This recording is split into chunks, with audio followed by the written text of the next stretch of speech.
Great to have your company once again on the marketplace. This, of course, is our look at the NBL 25 free agency. It's been a couple of weeks since we've been back together on this show. Summer League taking full effect, and it's a good time to catch up because since Summer League, we've had some very, very big moves from quite a few teams as all of their depth charts start to take shape. I'm Jack Heverin.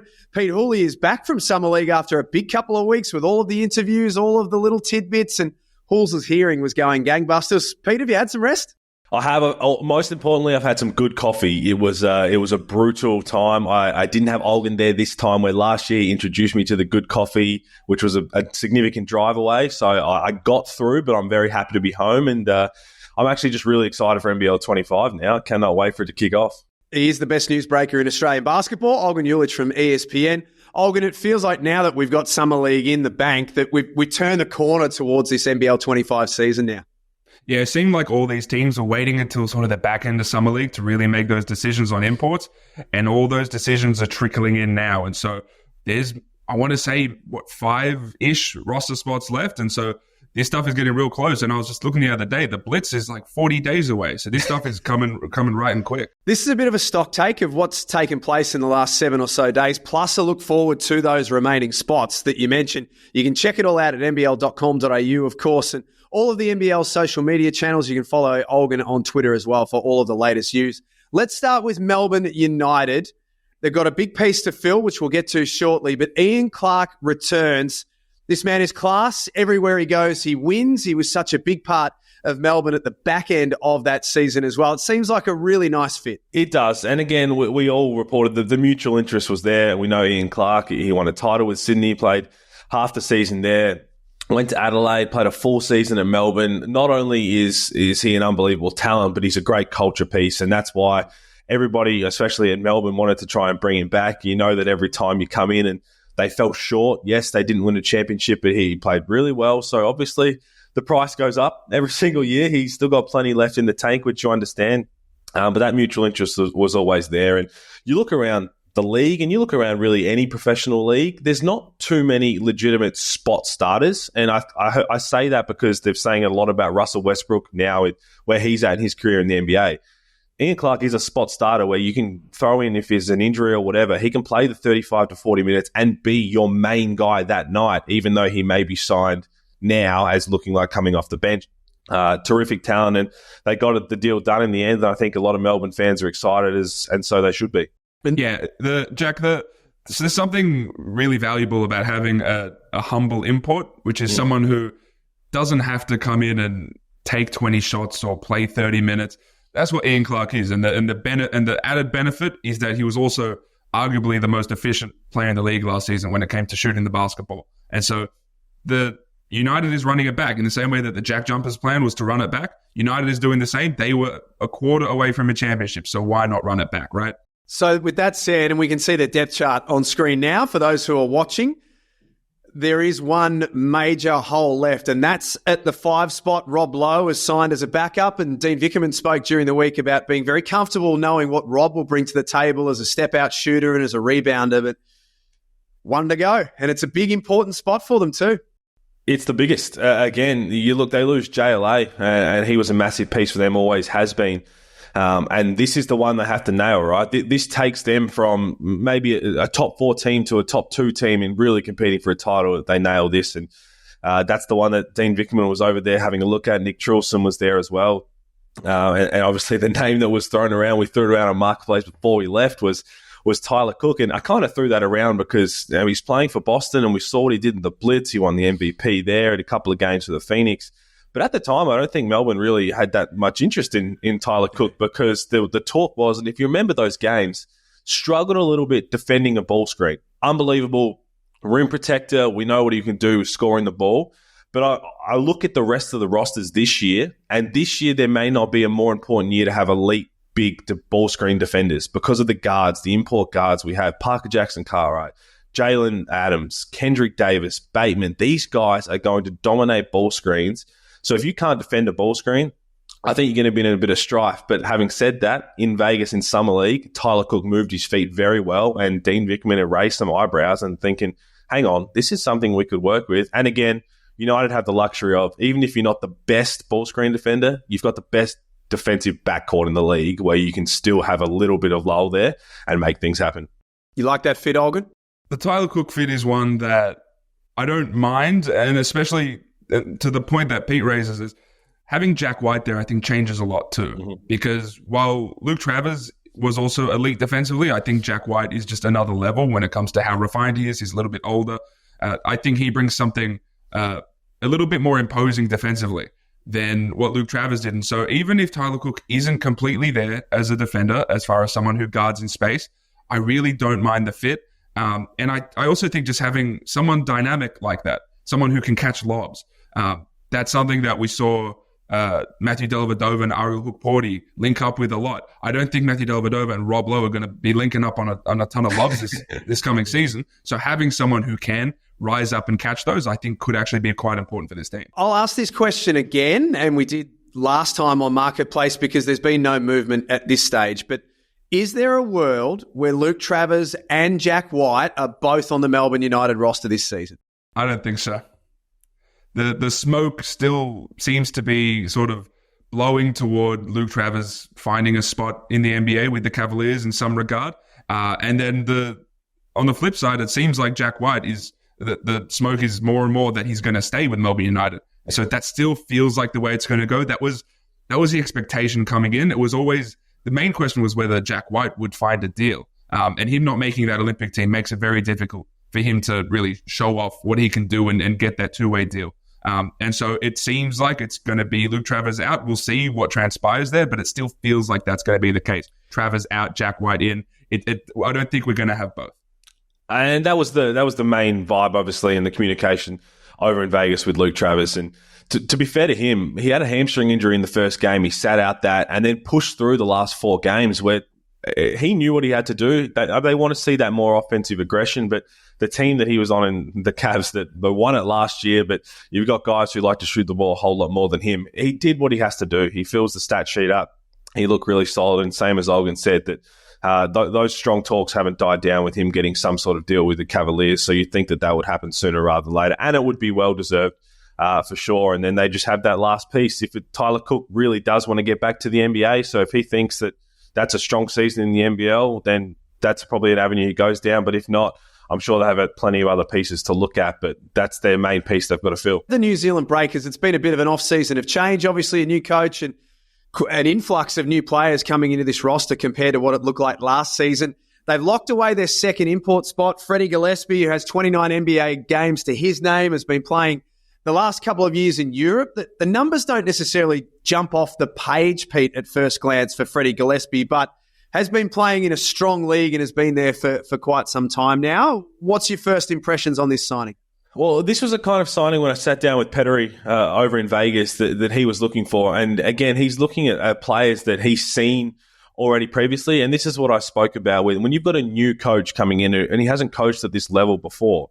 The fact that he has some major pieces to fill on his own that he can go and find himself, I think he's in a better situation had Moti Mayor announced a team and then taken off to Japan, and you've got to basically coach a team that you've had no influence in whatsoever. So he knows what he's trying to do. Even sitting down with him when I had that mini huddle chat, he understands too that he has a style of play in his mind, how he wants to play, but when he gets down to New Zealand and he starts rolling the ball out, that could change completely because he's going to see some guys that he hasn't seen before. I expect that to be some growing pains for New Zealand, but I think that once they figure it all out with these final pieces, his basketball IQ, Peterhully, and what kind of character he is, I think that's going to shine through, and I'm really excited to see what he does. And I think Freddy Gillespie is just the start of that domino effect. And as you said, everybody's going to, you feel from the top down, right? They got one of the top 3 MVP candidates in Parker Jackson Cartwright committing early. So once you've got that, it's like, what other pieces really help support him and make his life easier? And I think that's where they're going and what direction they're heading in.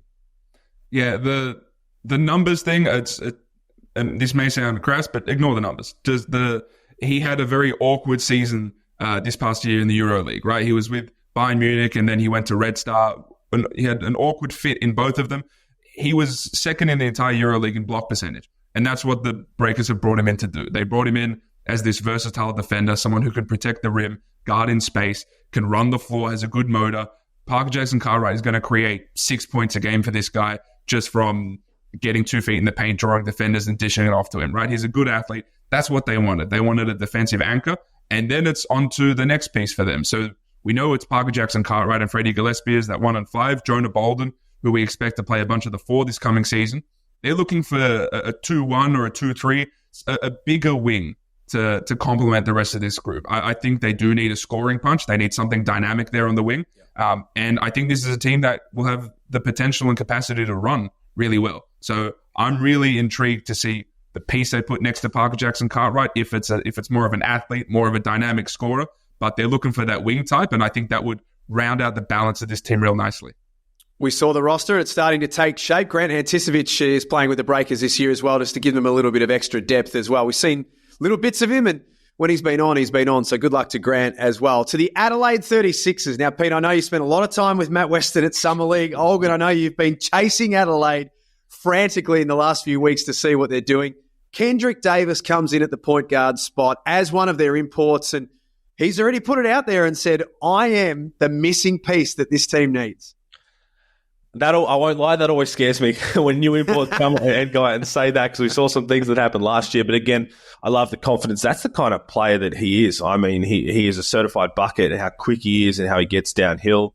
I spoke a little bit when we were talking about Melbourne, the point guard battles this year and being able to navigate ball screens. You think that he's going to really relish in that environment. And you're right, catching up with Matt Weston, he had his eyes on him for a while. This wasn't someone who you sat down in the stands at Thomas and Mack Centre at Summer League and said, oh, I like what he's bringing. There was a couple of months where they've been looking at the type of player and thinking, let's kind of communicate with him. Let's find out what we're going to get. We know what we're getting basketball-wise, but we want to try and find this fit alongside DJ Vasiljevic and Isaac Humphries. And they went and did that. I think he's going to be an electrifying scorer and hopefully make DJ Vasiljevic's job a whole lot easier. He's going to be fun to watch, but just seeing those names alongside PJC, Jalen Adams, I've said it before, it's going to be worth the price of admission. But Adelaide are very excited about it. You saw the G League highlights as well, 6th leading scorer in the G League. That should translate well. But again, the G League is a lot different to the NBL, the way it's played. It's a lot different to the way it's structured. Again, you've got athletes everywhere. How that translates, how long it takes them to adjust will be interesting, but I'm excited to see him hit the floor. 2 things on this, Jack. The first one is on Kendrick Davis, and then where the 36ers are looking beyond that. As soon as Kendrick Davis signed, I got a text from Dave Patrick, current assistant coach on the Australian Boomers. He coached Kendrick Davis at TCU a few years ago. He says, Kendrick Davis is one of the best point guards I've ever been around. He's dynamic and tough. He will rip someone's head off. He is the overwhelming consensus from speaking with people who've been around Kendrick Davis and around the NBA is that he is tough. And that is something I think this Adelaide 36ers team can use, right? This guy is a winner. He hates losing. And so for a team that hasn't made the playoffs in 4, 5, 6 years, that's something they absolutely needed. So then where do you pivot to for that last import spot? And we've known for a while that they've been chasing that 4-man who can maybe slide up to the 5. I've reported this. Pete's reported this. It's practically coming down to Zylan Cheatham and Jarrell Martin, 2 guys we've seen in the league before. So, 2 different sorts of players. Zylan Cheatham, more of an athlete, someone who can get up and down the floor. Jarrell Martin, I think, more of a finesse scorer type. But both of them can slide up to the 5, take a lot of pressure off Isaac Humphries when he goes to the bench, take pressure off Ben Christie, who is going into his first season in the NBL. There is some method to what the 36ers are doing. And while I think there's some question about their depth going to this coming season, if they do get one of Zylan Cheatham and Jarrell Martin, which I'm told it's down to those 2, the top 4 of Kendrick Davis, Dejan Vasiljevic, Cheatham or Martin, and Isaac Humphries, that's a really, really high-level top 4 that I don't know if a lot of other teams can compete with that top level of guys. We said that before, Jack, before I went over to Summer League and you looked at the depth chart, was right now it is concerning, there's question marks, but if they nailed those last 2 pieces like it looks like they're heading towards, it changes everything for Adelaide. And they're the 2 names that I have as well, and they're the 2 names that are looks in talking to Matt Weston the other day. He said he was down to 2, and if that is Zylan Cheatham and Jarrell Martin, I think the question comes, how long do you want to wait for one or the other? Now, speaking of Zylan Cheatham in Vegas, he wants to go to the NBA, and he's exploring every option there, also weighing up options overseas. And how long are you willing to wait for that? If that's the main piece you want, or is Jarrell Martin, who has a desire to come back, you want to pull the trigger on that early? He is coming off an injury, which probably has a little bit of an asterisk, but we've seen Jarrell Martin in the NBL. And I think what I love most about Adelaide narrowing down to these two is they want someone who's already played in the NBL, someone who understands it. No, you can't have a kind of a swing at two guys who are unknown in the NBL. That would, I think, be a little bit concerning. But I love where their head's at is we want to get one piece who's played here, who understands it, and again, who can play the backup five. I'm going to put you both on the spot here. One-word answers. If you had your choice, who's the best fit for this team with what they've already got? I only want one word. Who would you have? My answer's more nuanced than one word. That doesn't sound like you. The best fit is Cheatham. In my mind, and one word, Cheatham. A lot more than one word. I'll pivot then. I thinking about the rest of it all, I'll say Jarrell Martin for the capability to slide down to the 5. That's more than one word as well. I'm sorry, but I do think they need that a lot of backup 5 minutes as well. But Jack, let me contextualize it because I'm not going to play by your rules.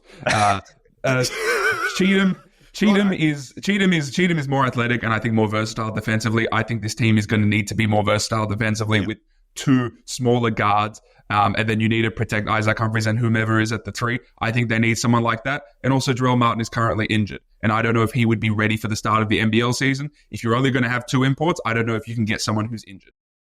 It's nice to make you two sweat every so often as well. Just keep you on your toes a little bit. A couple of ones to finish off. Firstly, the Perth Wildcats. So no news in terms of their import spot, but we can tell you that there were some low-level discussions with Ian Clark about how that potentially looks. Joe Wieskamp was also inquired about both ways. So are we now getting a pretty clear idea of what type of player at least the Wildcats are looking at?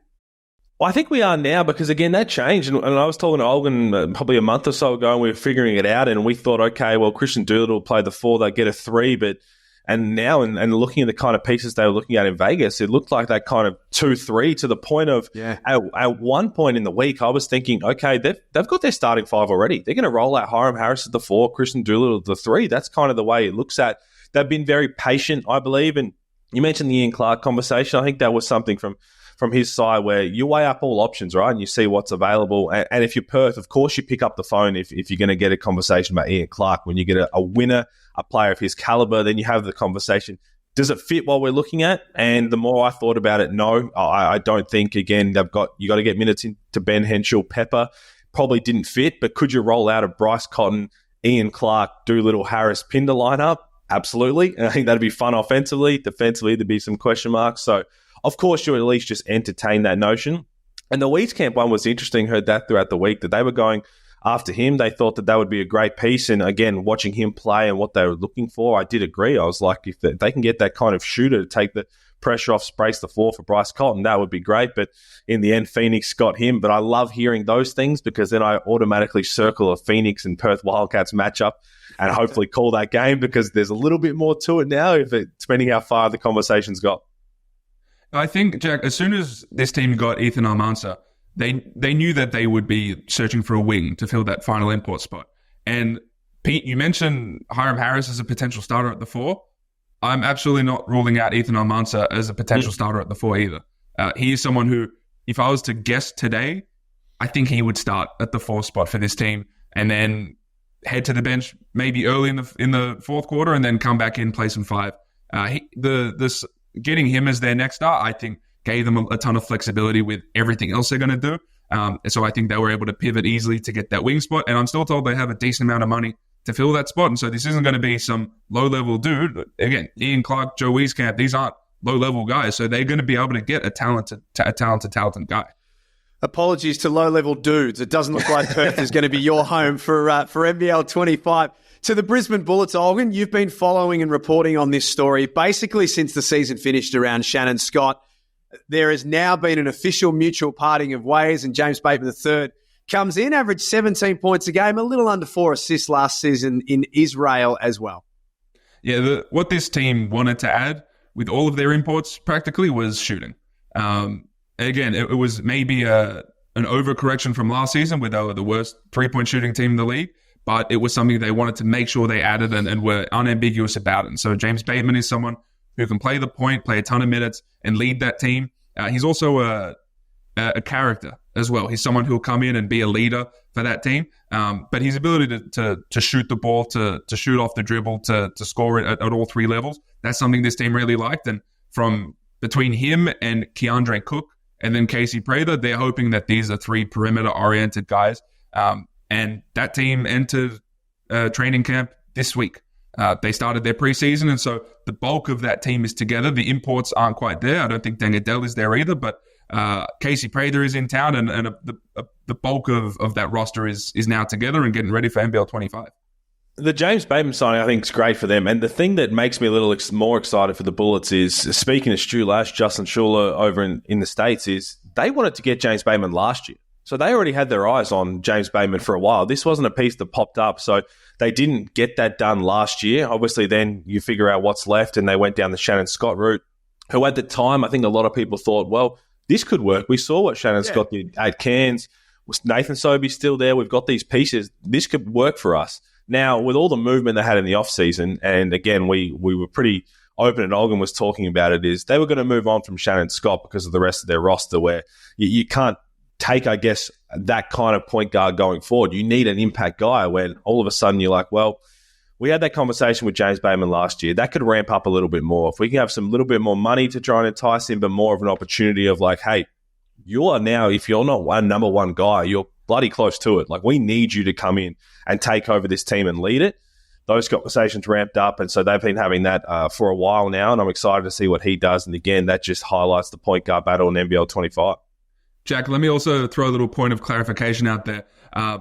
The last offseason, the Bullets signed Shannon Scott to a 2-year deal. They signed Chris Smith to a 2-year deal. Now, that Chris Smith 2-year deal was an effective team option on the second year of that. It was largely non-guaranteed. The Shannon Scott one was the opposite. It was fully guaranteed for that second season, and they went through the difficulties of trying to buy someone out who didn't quite fit their roster.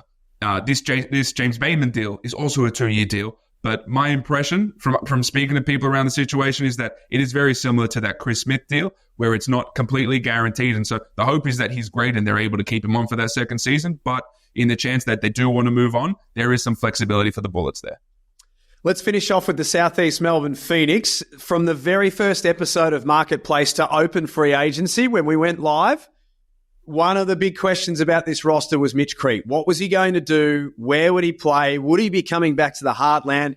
We now have our answer. He won't be back for NBL 25, which is a shame, but it leaves a very, very big gap at the 4 spot. How do the Phoenix approach this?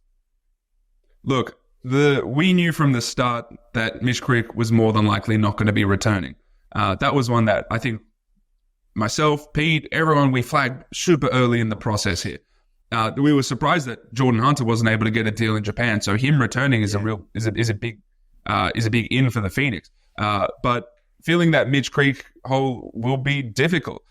They are in a situation in the opposite to the Jack Jumpers where they do have that import spot. So there is a like-for-like replacement, and we said from the start that Creek was easier to replace than Jordan Hunter would have been. And so whether it's getting that 3-man and then Wieskamp can slide up to the 4, or getting a 4-man who can slide up to the 5, which I think is the direction they're probably going to go.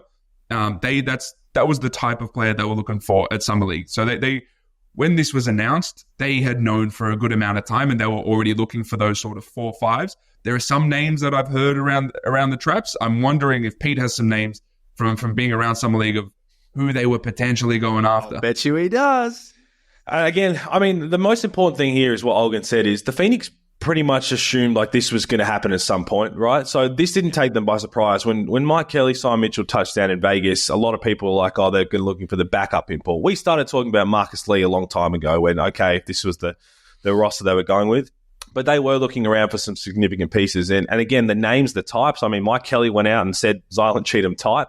When you say someone's name who's on the market in NBL, that's the kind of piece you want. But some names that they popped up about potentially getting in the caliber. Pete Nance, playing for the Cavs alongside Luke Travers. You think about what he could have done in the NBL. He can step out and stretch the floor, shoot the 3-ball. Extreme athlete, can go down and play the 5 as well. That would have been exciting. I believe he's trying to stay in the G League. And Isaiah Roby was the other one that I heard, that again, another piece who's had NBA experience and I think would do really well in the NBL.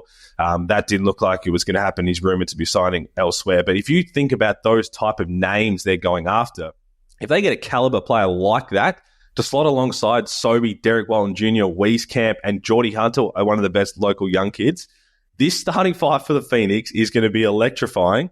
And I think that's why they're taking their time making sure that this is a real significant final piece of the puzzle, and it'll be fun to watch. Pete, another name that I heard that the Phoenix watched work out in Vegas was Nathan Knight.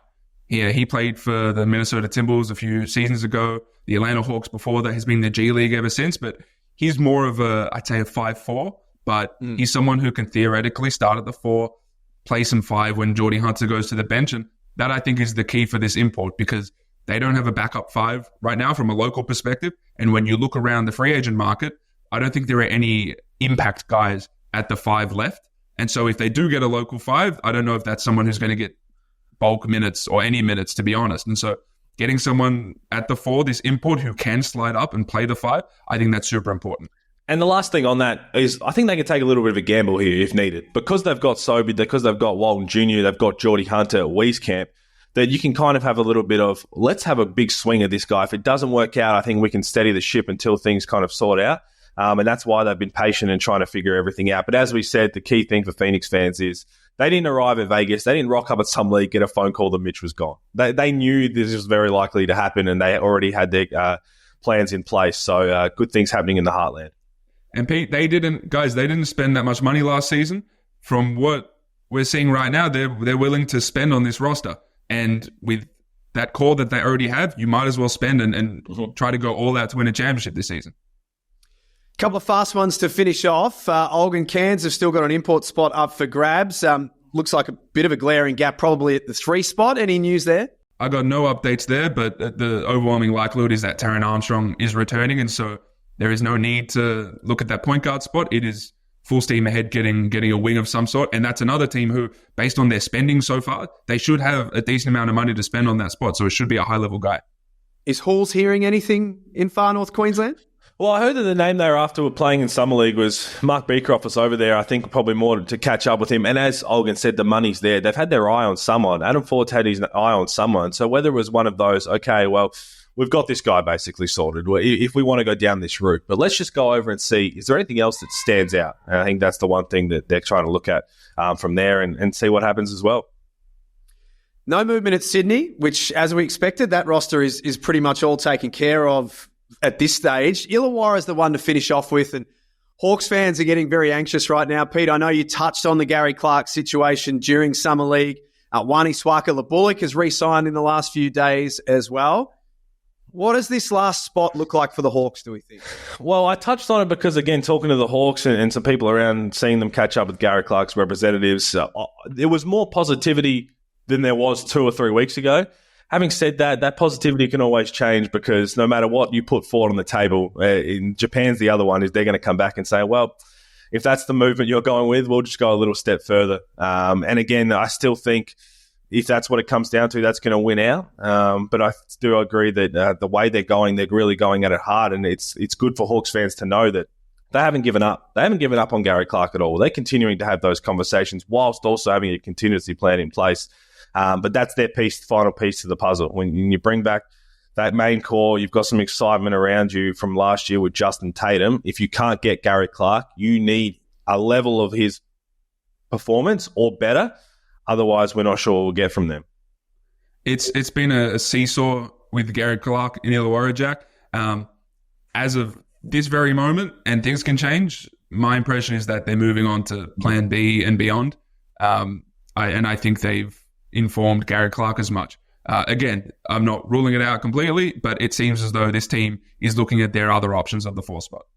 Certainly does seem that way, doesn't it? Shout out to Lockie Olbrich too. The last few days has been announced as the NZ-NBL MVP. There's some minutes available for that young man this coming season as well. Great work by both of you. We had a lot to get through, so thank you for joining us, and thank you for being with us, and we'll catch you again soon.